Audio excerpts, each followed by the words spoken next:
because resentment, frustration, impatience creates a very incoherent heart. Yeah. And when that heart becomes incoherent, you stop trusting yourself. There's no energy there. You stop trusting in your future.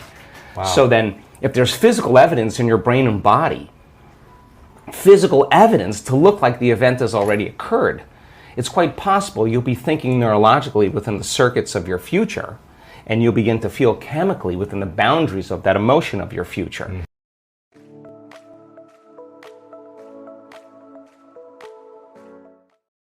And how you think and how you feel is your state of being. And now your state of being is living in the future instead of the past. Now, the moment you disconnect from the emotion of your future because of traffic or some coworker or your ex or whatever people come up with, now you're back to the energy of your past. And now you're going to start looking for it, analyzing, why hasn't it happened? Well, if you're feeling the emotion of your future, why would you look for it? Because you would feel like it already happened, and that is the place where the magic happens. So then you can't just do this, get up, and then return back to your old state of being. You got to maintain that modified state of mind and body. When life happens? Well, let me finish. If I punch you in the face right now, how do you maintain? Well, of course. I mean, we all take blows in our lives, and we all react emotionally. But the question is, how long are you going to react? Right. So then, if you can't mediate and regulate your emotional reactions, and those emotions linger for days, that's a years for some people. Mood, and then months, temperament, years, personality trait. So then the person's personality is literally based on the past. But they don't know that because they're doing it over and over again, and it becomes a subconscious program. So now, if it requires a coherent brain and a coherent heart, then we have to train people how to self-regulate. So we've done thousands and thousands of measurements. We've partnered with the Heart Math Institute to teach people how to create and sustain heart coherence. It just requires getting still, closing your eyes, putting your attention on your heart, changing your breath so that you move into the present moment. And when you slow your breathing down, you slow your brain waves down. When you slow your brain waves down, now you're accessing your autonomic nervous system.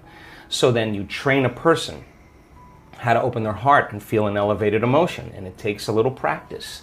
And just like a flower that takes time to bloom, it takes a little bit of time. But if you work in trading the resentment, the frustration, or the impatience for gratitude, appreciation, and thankfulness, and you keep at it, there'll come a moment where that system switches on, and now you're feeling grateful for no reason at all. Right. Now that's not a bad thing, because gratitude, the emotional signature of gratitude, means something's happening to you, something has happened to you, you're receiving something, or you just received something. So your body then, when you're feeling gratitude, is in the perfect state of receiving. So then that means then you'll accept, believe, and surrender to the thoughts equal to the emotional state of gratitude.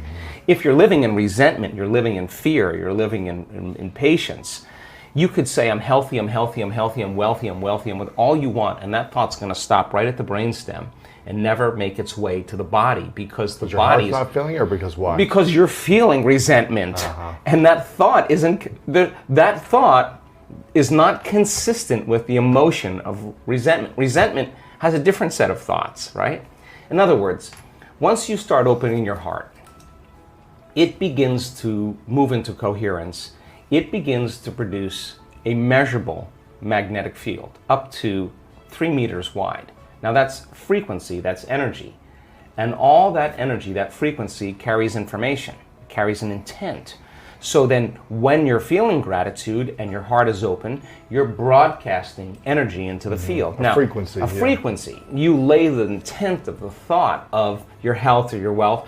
That frequency can carry the thought of your wealth. It can carry the thought of your health. If you're suffering, suffering does not carry, that energy does not carry the thought of your wealth. It carries a different set of thoughts.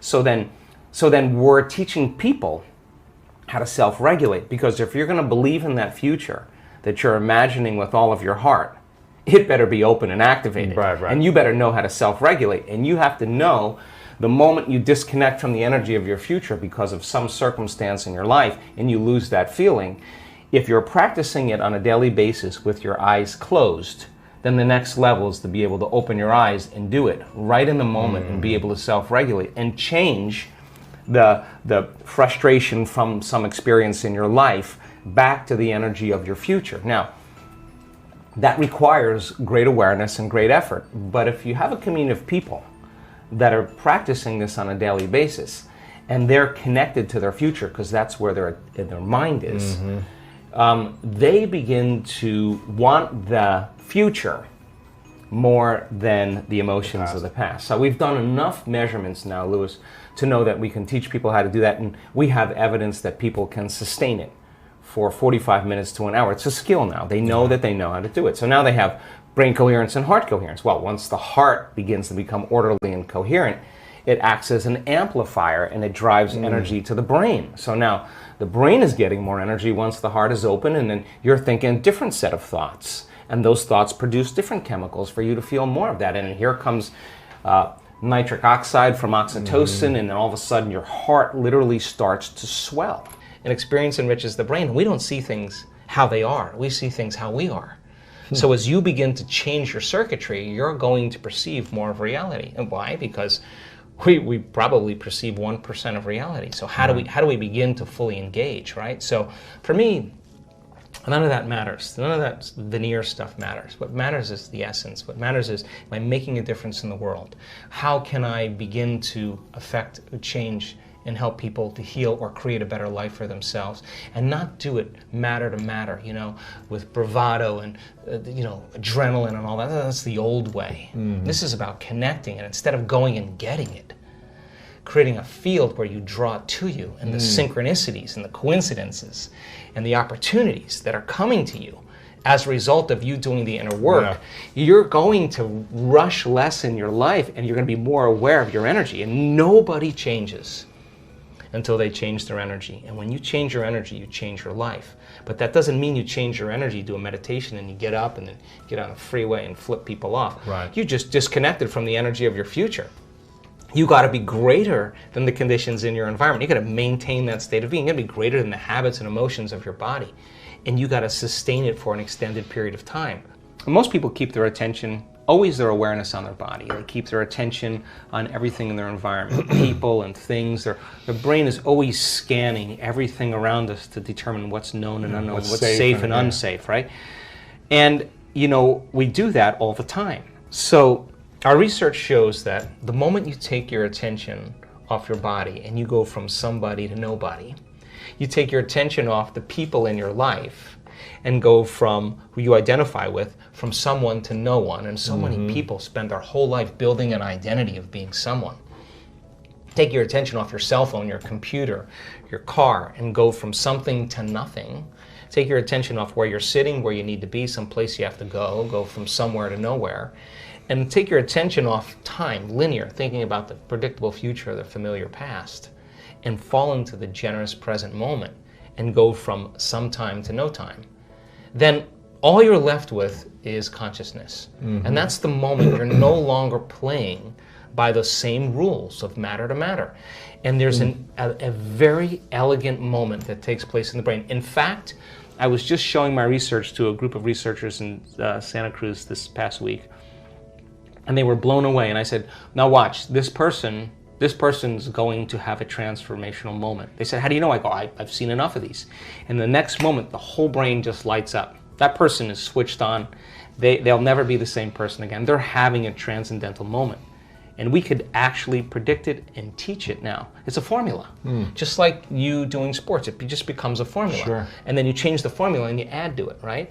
So when you no longer are identifying with your body, your environment, and time, that's the moment you're pure consciousness. Now, you're just an idea.